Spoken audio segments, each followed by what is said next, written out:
Assalamualaikum warahmatullahi wabarakatuh. Selamat pagi semua, salam sejahtera untuk kita semua. Alhamdulillah, kini kita masuk ke dalam materi peluang. Kita akan membahas soal-soal yang terkait dengan peluang. Sebelumnya kita sudah membahas apa itu definisi yang ada pada peluang. Jadi kita sudah belajar mengenai percobaan, lalu kita juga sudah belajar tentang ruang sampel dan juga titik sampel. Bisa dicek pada video sebelumnya ya. Oke, untuk kali ini karena kita fokusnya akan membahas soal, kita langsung ke slide yang memuat soalnya ya. Oke, di sini. Oke, kita langsung aja masuk ke soal nomor pertama. Jadi pada pelemparan dua buah dadu, kejadian muka dadu berjumlah 5. Jadi nanti kita lihat yang mana yang kemungkinan dia itu berjumlah 5. Kita lihat opsi A. Jadi intinya muka dadunya jumlahnya 5. Jadi kalau misalkan kita jumlahkan dadu pertama dengan dadu kedua, mata dadunya itu adalah jumlahnya 5. Jadi di sini kita lihat 1,4 itu betul ya 5. Lalu 2,3 juga 5, 3,2 juga 5, lalu 4,1 juga sama 5 ya. Lalu kita lihat di sini 0,5. Nah, kita lihat dulu nih, di sini mata dadunya itu 0. Sementara mata dadu itu jumlah matanya itu 1 sampai 6. Jadi walaupun ini jumlahnya 5, dia itu berarti tidak tidak terpenuhi dengan syarat yang ada pada titik sampel dari sebuah dadu. Seperti itu ya. Lalu kita lihat yang C itu 1,1 berarti jumlahnya 2.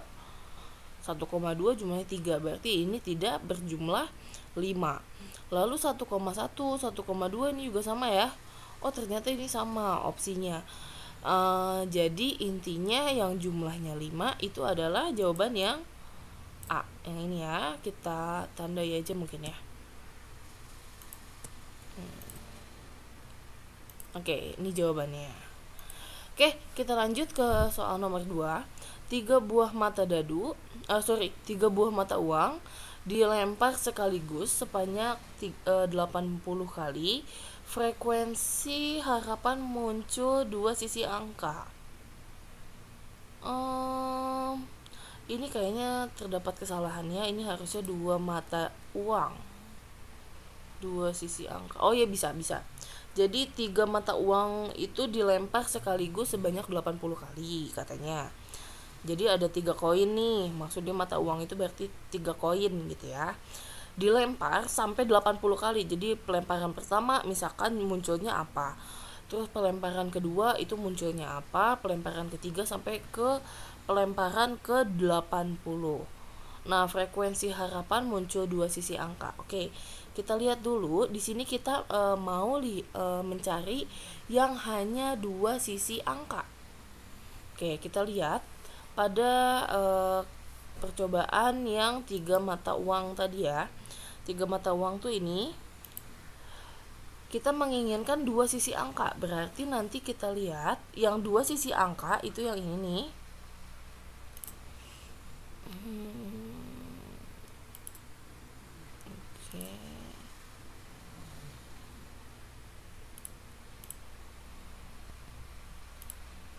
Oke. Nah, yang 2 sisi angka tadi kan di sini kita lihat di soal mana tadi ya? 2 sisi angka ya kalau nggak salah. Ya, 2 sisi angka. Nah, kita lihat sekarang 2 sisi angka itu kan berarti yang ini ya, 1, 2. Lalu ini juga 2 sisi angka. Di sini nggak ada lagi. Jadi yang A berarti intinya itu 3 sisi angka, AAG berarti 2 sisi angka dan 1 sisi gambar. Lalu ini 2 sisi angka, 1 sisi gambar, ini 1 sisi angka, 2 sisi gambar, seperti itu ya. Dan selanjutnya, kita lihat di sini ada 3 kemungkinan dari 8 ruang sampel. Maksudnya 8 titik sampel. Jadi nanti kita dapatkan 3/8 di sini ya. Oke, kita balik lagi ke sini.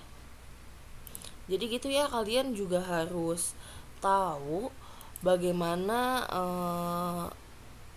hasil perkalian pohonnya itu untuk mata dadu maupun mata uang. Oke, di sini kita dapat 3/8 frekuensi harapannya. Frekuensi harapan. Oke. Oke, nah. Oke, untuk frekuensi harapannya tadi dapat 3 dari 8. Berarti di sini kita tulis 3/8. Nanti kita kalikan dengan banyaknya pelemparan. Di sini banyaknya pelemparan itu adalah 80 kali. Berarti di sini dikali 80 seperti itu ya. Oke.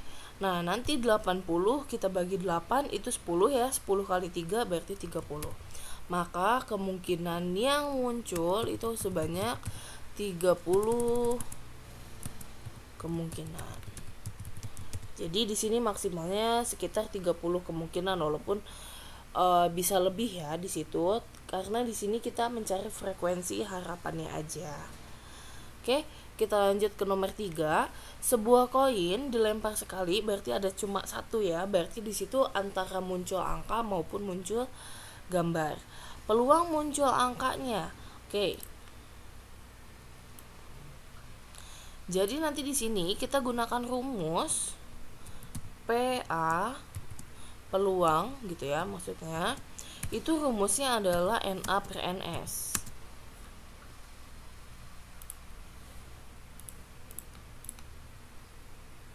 Oke, NA/NS.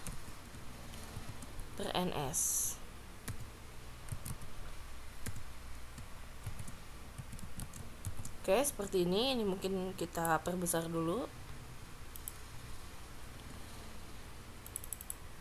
Nah, ini adalah rumusnya, PA sama dengan NA/NS. NA itu adalah banyaknya peluang yang ingin kita dapatkan. Lalu untuk yang NS-nya itu adalah banyaknya ruang sampelnya. Oke.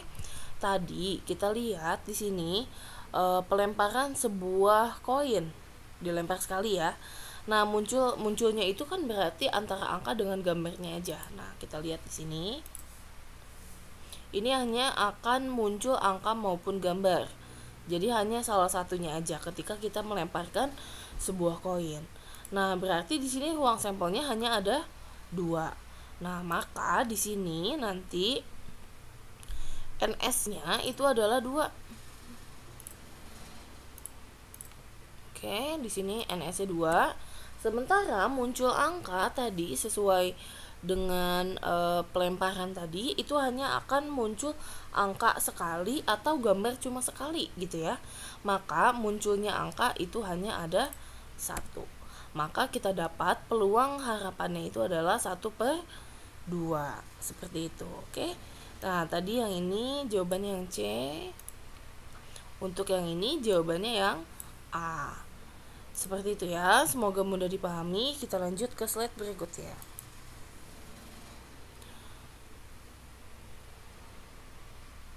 Oke, 13 kartu diberi nomor 1 sampai 13. Kartu tersebut dikocok kemudian diambil satu kartu secara acak. Maka peluang terambilnya kartu bernomor genap. Oke, kita cari dulu NA-nya di sini, atau yang kita inginkan itu berapa gitu ya munculnya. Kalau tadi kan munculnya cuma gambar ya atau angka tadi itu ya. Oke, seperti ini NA-nya. Nah, karena di sini 13 kartu, ada 1 sampai 13, kita hanya menginginkan nomor genap. Maka yang kita butuhkan itu adalah angka 2, 4, 6, 8, 10 dan 12. Itu adalah angka-angka genapnya. Nah, maka di sini kita tulis peluangnya. Kita pakai ini aja ya, kita copy paste. Oke, di sini pindahin. Oke, tadi NA-nya itu ada 2, 4, 6, 8 dan 10 dan 12. Nah, berarti nanti di sini NA-nya berjumlah 1, 2, 3, 4, 5, 6. Jadi ada 6 ya. Lalu kalau di sini 13 kartu kita kocok sekali aja, maksudnya dikocok lalu diambil sekali aja, maka kita menghasilkan banyaknya ruang sampelnya itu ya sesuai dengan jumlah kartu, yaitu ada 13.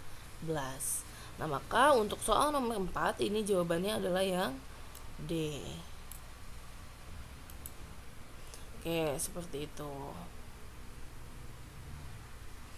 Oke, selanjutnya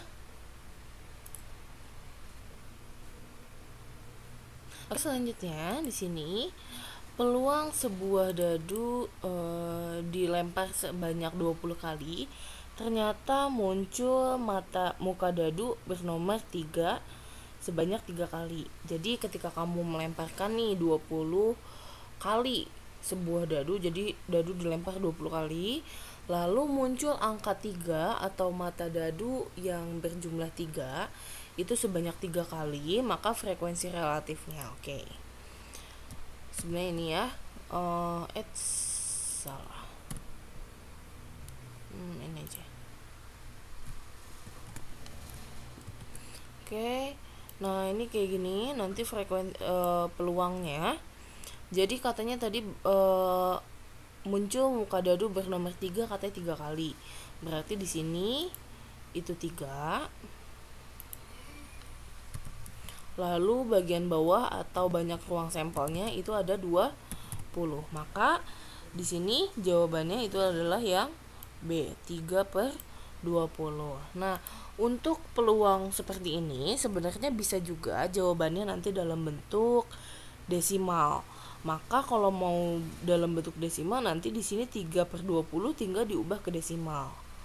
Jadi tinggal 3 dibagi dengan 20. 3 bagi 20 itu kayaknya 0,15 ya, kurang lebih. Jadi kalau misalkan nanti nih jawabannya itu ada yang dalam bentuk desimal, jadi ini senilai dengan 0,15 seperti itu. Jadi dibacanya bukan 0,15 ya, karena di belakang desimal atau di belakang koma itu tidak ada angka dalam bentuk puluhan, ratusan, ataupun ribuan dan selanjutnya. Yang ada hanya dalam bentuk satuan. Seperti itu ya. Oke, lanjut nomor 6. Ibu membeli telur puyuh sebanyak 500 butir, ternyata 40 butirnya itu pecah.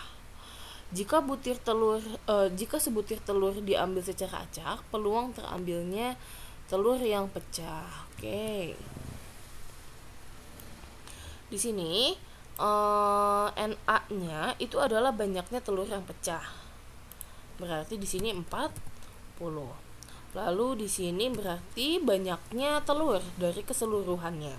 Itu adalah 500. Nah, nanti tinggal kita perkecil di sini ya. Kita sama-sama bagi 10 di atas maupun di bawah.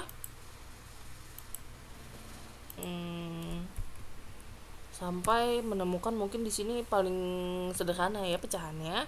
Kita bagi 20 mungkin ya. Bagi 20 di sini nanti dapat 2. Di sini nanti dapat 25. Oke, seperti itu. Jadi ini yang A jawabannya. Oke, seperti itu. Semoga mudah dipahami. Kita lanjut ke slide berikutnya. Dika melemparkan 2 buah dadu secara bersamaan. Peluang muncul muka dadu bertitik genap pada dadu pertama, lalu muka dadu bertitik ganjil pada dadu kedua. Oke, kita kopes dulu kali ya ininya ke sini. Kopes. Oke. Nah, di sini aja.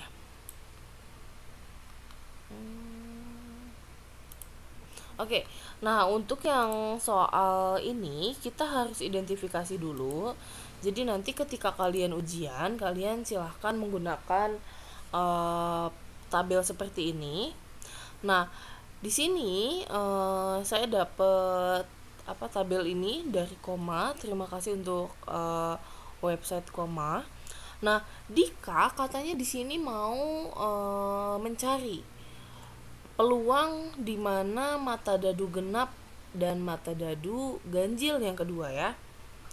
Jadi mata dadu genap dan mata dadu ganjil. Jadi genap itu akan kita dapatkan mata dadu genap itu pada pelemparan pertama, berarti antara ini nih, dari sini sampai sini, lalu dari sini sampai sini, lalu nanti ini sampai sini. Di sini ada 6 ya. Sebenarnya bisa di ini nggak ya, coba. Ini tadi nggak kayak gini, coba. Sebentar ya, kita ini dulu.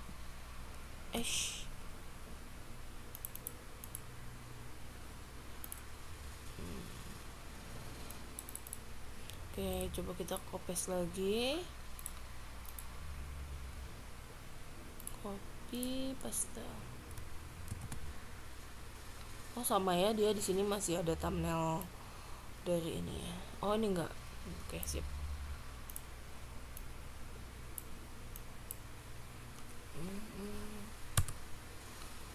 Coba kita screenshot aja.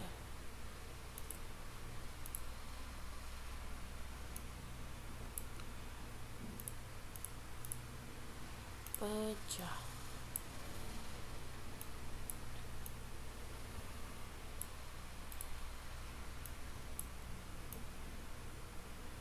Oke, kita screenshot dulu aja ini, soalnya kalau kita bikin itu butuh waktu juga ya. Soalnya tadi nggak kelihatan. Oke, dapat. Sip lah. Oke, nah di sini kita pindah ke sini aja.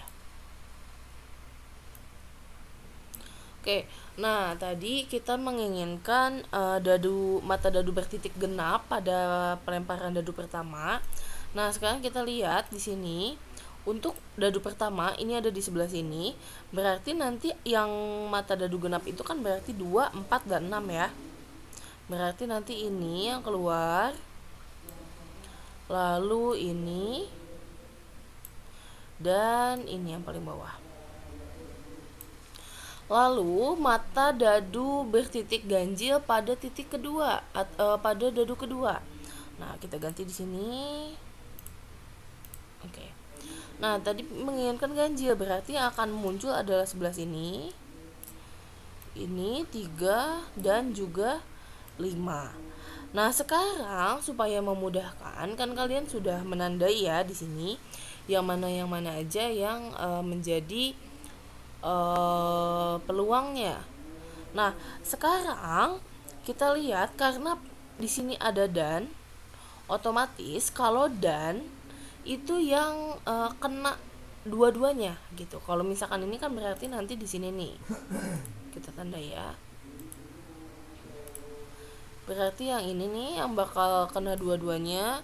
Lalu di sini, lalu di sini, di sini, di sini, di sini. Jadi kurang lebih nanti ada 12 sepertinya ya. Nah, seperti itu. Jadi ini cara termudah supaya kalian gak mikir 1,1 itu yang satu genap dan ganjil nggak ya? Oh enggak. Nah, kalau kayak gitu kan kelamaan ya. Jadi kita giniin, kita tandain. Nah, nanti karena di sini kata hubungnya itu adalah dan, maka nanti di sini yang ditandai dengan keduanya gitu ya. Oke. Sekarang saya kopas dulu ininya.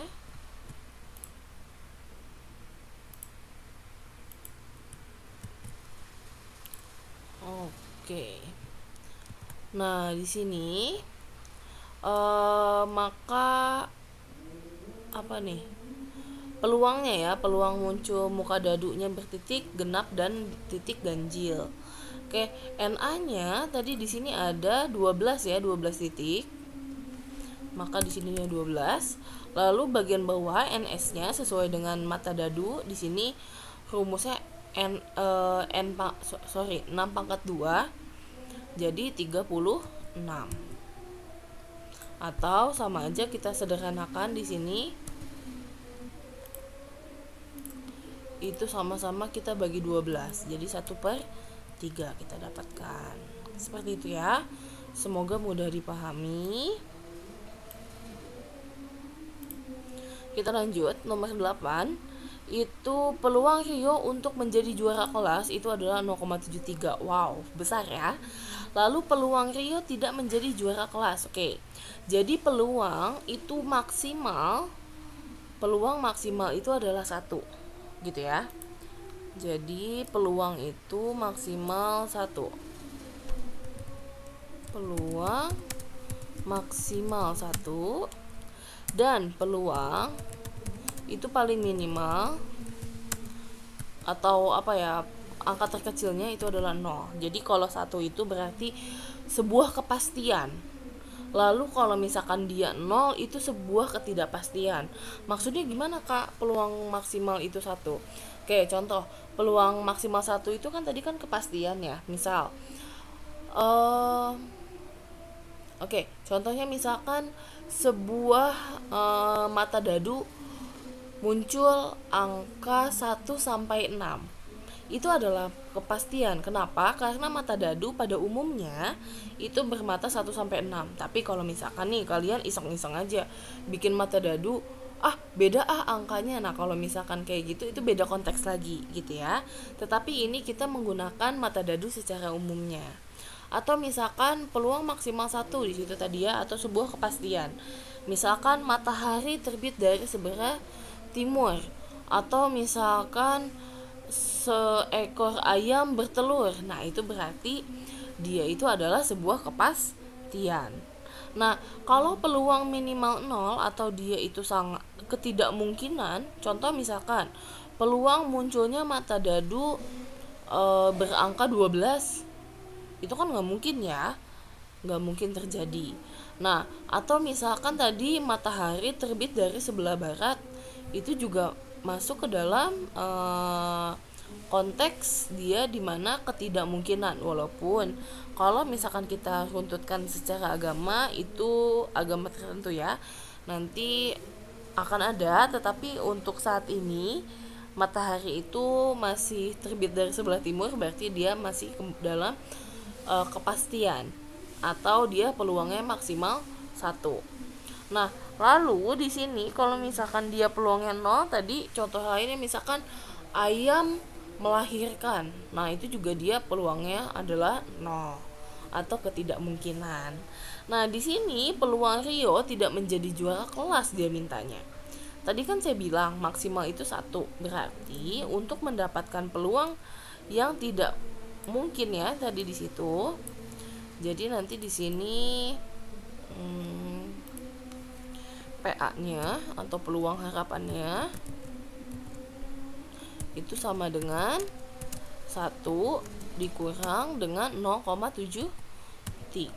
Seperti itu. Jadi nanti kita dapatkan 0,27 ya. Oke, gitu. Jadi jawabannya yang C.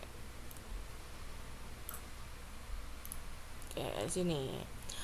Lalu nomor 9, sebuah dadu dilempar 36 kali, frekuensi harapan muncul mata dadu berangka prima. Oke. Di sini peluang muncul mata dadu prima, berarti kita harus cari dulu NA-nya.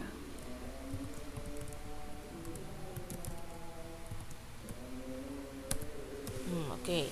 Mata dadu prima itu kan berarti ada angka 2, 3, dan 5. Sebenarnya kalau angka prima itu 2, 3, 5, 7, 11. Jadi prima itu adalah suatu bilangan atau himpunan bilangan di mana dia itu angka-angkanya cuma punya 2 faktor. Faktornya apa? Yaitu 1, jadi cuma bisa dibagi dengan 1, dan angka itu sendiri. Contoh misalkan 2 itu kan cuma bisa dibagi 1 dan angka itu sendiri yaitu 2. Atau misalkan 7 Cuma kita bisa bagi dengan angka 1 dan 7 aja. Walaupun kalau misalkan kita bentuk dalam bentuk desimal, itu bisa dibagi dengan berapapun ya. Tapi ini konteksnya adalah bilangan bukan desimal. Nah, lalu kalau misalkan yang bukan prima itu masuknya ke dalam bilangan komposit. Jadi bilangan komposit itu selain prima, jadi contohnya 4. 4 itu punya beberapa faktor. Faktornya bisa dibagi dengan 1, bisa dibagi dengan 2, bisa dibagi dengan 4. Jadi punya beberapa faktor gitu ya. Kalau misalkan bilangan komposit. Jadi berkebalikan dengan prima. Kalau prima cuma punya 2 faktor, kalau misalkan dia komposit itu punya 3 faktor. Seperti itu. Oke, kita lanjut di sini. Berarti akan kita dapatkan angkanya 2, 3 dan 5 peluangnya ya. Berarti ada 3 aja. Lalu nanti di sini karena sebuah dadu maka cuma 3/6 aja. Berarti di sini sama aja 1/2 atau setengahnya. Nah, ini kita mau cari frekuensi harapannya ketika dia dilempar sebanyak 36 kali. Berarti nanti di sini kita kali dengan 36. Itu sama dengan 18. Seperti itu. Oke, ini videonya udah cukup panjang, udah 26 menit. Kita lanjut soal berikutnya di sesi berikutnya ya. Terima kasih yang sudah menonton sampai di akhir. Semoga ilmunya bermanfaat dan memudahkan kalian ketika nanti apakah mengerjakan tugas atau misalkan ulangan, dan juga supaya memahami peluang itu ternyata bisa juga ya. Jadi kalau tadi sebelumnya di video sebelumnya saya cuma menyebutkan koin, lalu bisa menyebutkan kartu bridge ataupun dadu, berarti bisa juga kita masukkan ke dalam konteks dalam kehidupan sehari-hari. Nah, ini contohnya tadi Rio itu pengen juara kelas, dia kemungkinannya itu 0,73. Nah, kalau misalkan dia tidak jadi juara kelas, dia kemungkinannya berapa? Itu bisa. Jadi peluang itu sebenarnya banyak ya, banyak penggunaannya, terutama mungkin nanti ketika kalian terjun dalam bidang ekonomi. Apakah nanti sebuah usaha yang kamu ketika kamu berwirausaha ya, itu kan berkaitan dengan ekonomi. Apakah usaha kamu nanti misalkan pada bulan depan berpeluang untuk untung atau misalkan berpeluang untuk rugi? Nanti kalian bisa mempelajarinya mungkin lebih lanjut nanti ketika SMA ataupun nanti ketika kuliah. Jadi dasarnya itu ada di video ini. Jangan lupa untuk diklik like, comment, dan subscribe. Jangan lupa tulis nama kalian di bawah supaya aku tahu siapa-siapa aja sih yang melihat video ini. Oke, terima kasih untuk perhatiannya. Kita ketemu lagi di video selanjutnya. Wabillahi taufiq wal hidayah. Wassalamualaikum warahmatullahi wabarakatuh.